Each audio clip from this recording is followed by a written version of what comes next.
Film की starting में एक लड़के को दिखाया जाता है जो अपने छोटे भाई को ढूंढते हुए एक पार्टी में पहुंच जाता है। वहां उसे पता चलता है कि उसका भाई किसी रूम में है। वो उस रूम में जाता है और देखता है कि उसका भाई कुछ अजीब बिहेव कर रहा है और अपने फादर के बारे में अजीब बातें कर रहा है जिनकी पहले ही डेथ हो चुकी है।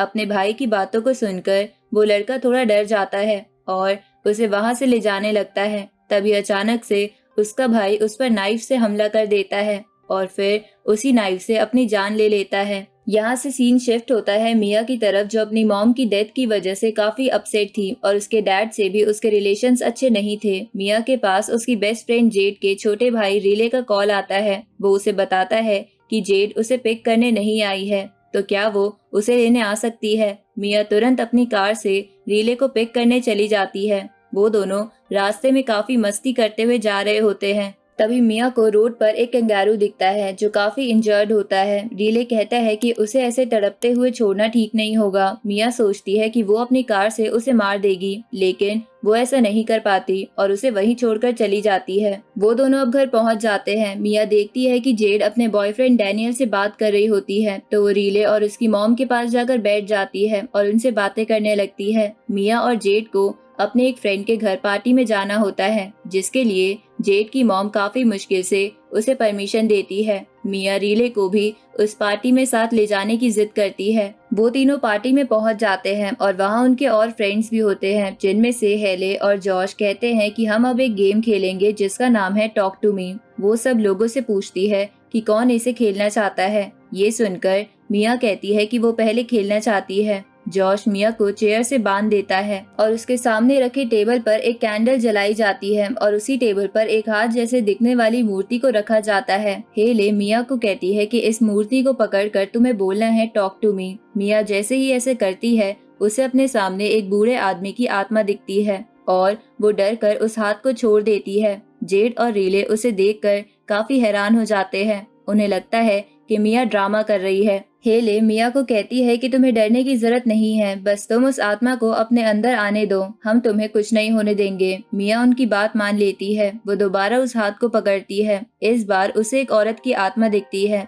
और मिया उसे कहती है कि मेरे अंदर समा जाओ। ऐसा कहते ही वो आत्मा मिया के अंदर आ जाती है। उसकी आंखें पूरी ब्लैक हो जाती है। हेले जोश को 90 सेकेंड्स का टाइमर स्टार्ट करने के लिए बोलती है। मिया जोर जोर से हंसने लगती है। वो अचानक से रीले की तरफ देखती है और कहती है कि वो तुम्हारे पीछे खड़ा है और वो तुम्हें छोड़ेगा नहीं। ये सुनकर वो बहुत डर जाता है क्योंकि उसके पीछे कोई नहीं होता। मिया जोर जोर से चिल्लाकर रीले को वहां से भागने के लिए बोलती है। उसे देखकर सभी लोग डर जाते हैं। हेले जॉश को कहती है कि टाइम खत्म होने वाला है, मिया के हाथ से उस मूर्ति को छीन लो, लेकिन मिया उसे नहीं छोड़ती। हेले और जॉश मिलकर उसके हाथ से उस मूर्ति को खींचते हैं क्योंकि अगर 90 सेकंड से ज्यादा वो आत्मा मिया के अंदर रही तो वो उसे कभी नहीं छोड़ेगी। जैसे ही वो मूर्ति उसके हाथ से खींचते हैं, दूसरा लड़का उस कैंडल को बुझा देता है ताकि उस आत्मा का रास्ता बंद हो जाए। ये सब देखकर रीले काफी डर जाता है और वो तीनों वापस घर आ जाते हैं और मिया जेड के घर ही रुकती है। अगले दिन जेड अपने घर पार्टी रखती है जहाँ वो सभी उस गेम को खेलने वाले थे। हेले और जॉश उसके घर आते हैं। रीले भी अपने एक फ्रेंड को बुलाता है। वो सभी गेम खेलना स्टार्ट करते हैं और इस बार डैनियल पहले जाता है। वो सभी इस गेम को एंजॉय करने लगते हैं और एक एक करके सब ट्राई करते हैं। रीले भी इस गेम को खेलना चाहता है, लेकिन जेड उसे ऐसा करने से मना करती है। उन दोनों के बीच आर्ग्यूमेंट होती है और जेड वहां से गुस्से में चली जाती है। रीले मिया से कहता है कि मुझे भी ये एक बार ट्राई करना है, तो मिया उससे 50 सेकंड के लिए गेम खेलने की परमिशन दे देती है। अब रीले उस गेम को खेलता है। उसका दोस्त अपने फोन से उसकी वीडियो शूट करना स्टार्ट करता है। आत्मा जैसे ही उसके अंदर आती है, हेले 50 सेकंड का टाइमर स्टार्ट कर देती है। रीले के अंदर जो आत्मा आती है वो मिया की मॉम की होती है। वो आत्मा रोने लगती है और मिया से कहती है कि मैं तुम्हें और तुम्हारे डैड को बहुत मिस करती हूँ और तुम दोनों को बहुत प्यार करती हूँ। मिया काफी इमोशनल हो जाती है। हेले उससे कहती है कि 50 सेकंड कंप्लीट हो चुके हैं, लेकिन मिया उसकी बात नहीं सुनती और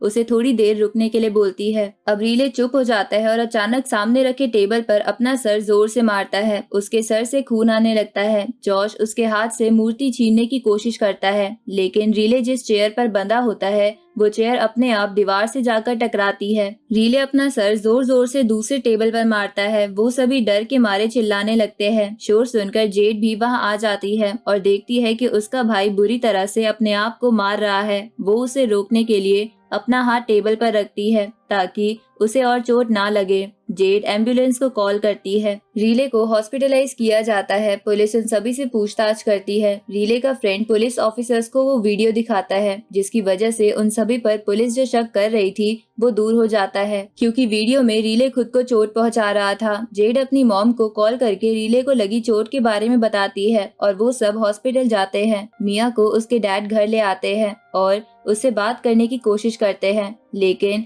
मिया उन्हें किसी बात का कोई जवाब नहीं देती और अपने रूम में चली जाती है। मिया उस हाथ को भी अपने साथ ले आती है। इसके बाद मिया रीले से मिलने हॉस्पिटल पहुंचती है, लेकिन जेड उसे अपने भाई से मिलने नहीं देती क्योंकि वो जानती है कि इन सब की जिम्मेदार मिया है। जेड उसे वापस घर जाने के लिए बोलती है और वहां से चली जाती है। मिया जैसे ही वहां से जाने लगती है उसे अपनी मॉम की आवाज आती है और एक मिरर के रिफ्लेक्शन में उसे वो दिखाई देती है। मिया उसका पीछा करते हुए वॉशरूम में पहुंच जाती है। वॉशरूम का दरवाजा अपने आप बंद हो जाता है और किसी के रोने की आवाज आती है। मिया जैसे ही दरवाजा खोलती है तो वहाँ कोई नहीं होता। वो काफी डर जाती है और जैसे ही बाहर निकलती है तो उसे डैनियल मिलता है। वो देखता है कि मिया बहुत घबराई हुई है और रो रही है। वो उसे घर ड्रॉप करने जाता है। मिया उससे कहती है कि क्या वो उसके साथ रुक सकता है क्योंकि उसे अकेले डर लग रहा है। वो दोनों घर पहुंचते हैं। डैनियल काफी थका हुआ होता है तो वो सो जाता है। मिया अपनी मॉम को बहुत मिस कर रही होती है और वो फोन में अपनी मॉम के वीडियोस देखते हुए सो जाती है। मिया को सपने में उसकी मॉम और डैड दिखाई देते हैं। उसे बिल्कुल वही सीन दिखता है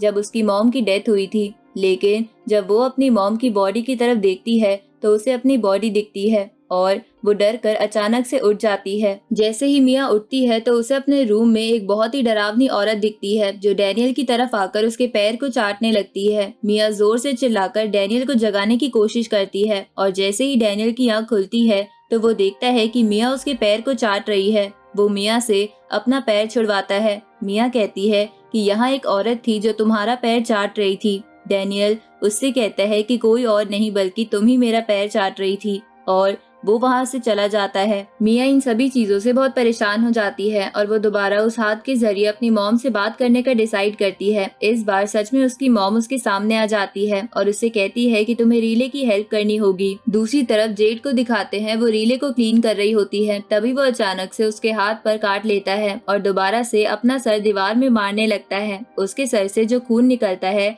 वो उसे चाटने लगता है और जोर से कांपने लगता है। तभी डॉक्टर्स वहां आ जाते हैं और उसे वापस रूम में ले जाते हैं। यहाँ से सीन शिफ्ट होता है और मिया और उसके दोस्तों को दिखाते हैं। वो सबसे पूछती है कि क्या उन्हें भी आत्माएं दिखाई दे रही है। मिया की बात सुनकर सभी डर जाते हैं और वो सभी उस लड़के के पास जाने का डिसाइड करते हैं जिसने उन्हें वो हाथ दिया था। वो वही लड़का होता है जिस पर मूवी की स्टार्टिंग में उसका भाई नाइफ से हमला करता है और फिर खुद मारा जाता है। वो लड़का उन्हें बताता है कि ये एक शैतान का हाथ है जो आत्माओं के लिए दूसरी दुनिया से हमारी दुनिया में आने का गेट ओपन करता है और आत्माएं लाइट को फॉलो करते हुए आती है। इससे ज्यादा मैं इसके बारे में कुछ नहीं जानता। वो सभी इस होप से उसके पास आए थे कि उन्हें कोई सॉल्यूशन मिलेगा, लेकिन ऐसा नहीं होता। तभी मिया जेड से पूछती है कि क्या हमने उस दिन कैंडल को बुझाया था। किसी को भी इस बारे में कुछ याद नहीं होता। मिया कहती है कि हो सकता है हम कैंडल बुझाना भूल गए हो और इसलिए वो आत्मा वापस नहीं गई। हम दोबारा से रीले के साथ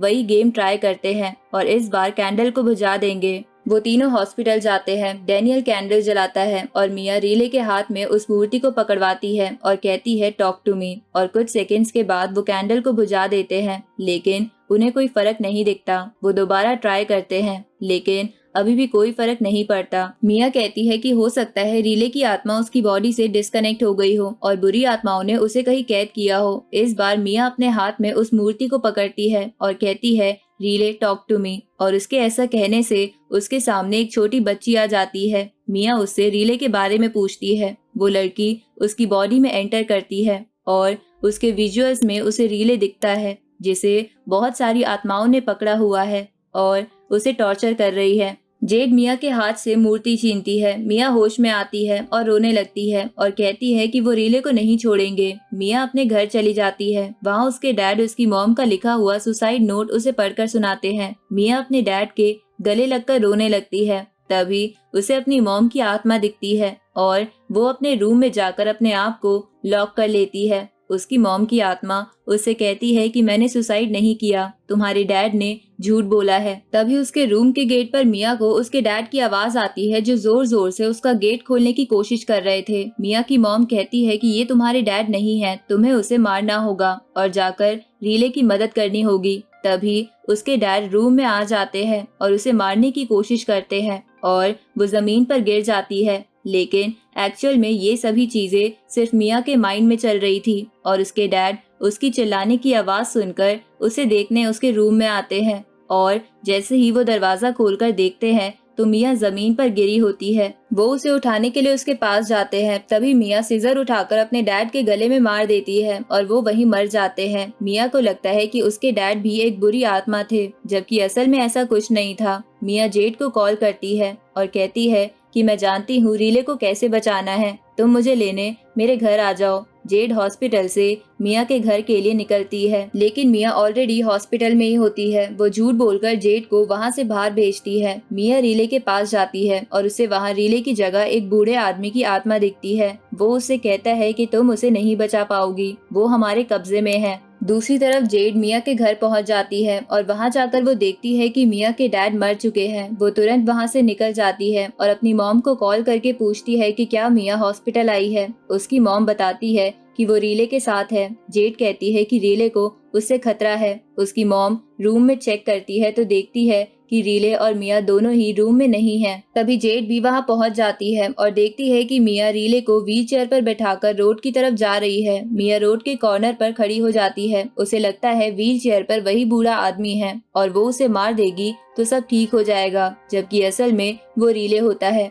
उसे फिर अपनी मॉम दिखती है जो उसे रीले को मारने के लिए कहती है। जेड भागते हुए मिया की तरफ उसे रोकने के लिए आती है, लेकिन मिया रीले को मारने की बजाय खुद ही गाड़ी के सामने कूद जाती है। कुछ सेकंड्स बाद उसकी आंख खुलती है और वो अपने आप को हॉस्पिटल में पाती है। वो देखती है कि रीले अब बिल्कुल ठीक हो गया है और अपनी फैमिली के साथ जा रहा है। फिर उसे अपने डैड दिखाई देते हैं। वो उन्हें आवाज देती है, लेकिन उसकी आवाज किसी को सुनाई नहीं देती और अचानक से अंधेरा हो जाता है। उसी अंधेरे के बीच एक कैंडल जलती है और एक हाथ दिखाई देता है। मिया उस हाथ को पकड़ती है और उसे अपने सामने एक लड़का दिखता है जो उससे कहता है कि मेरे अंदर समा जाओ, और इसी के साथ मूवी एंड हो जाती है।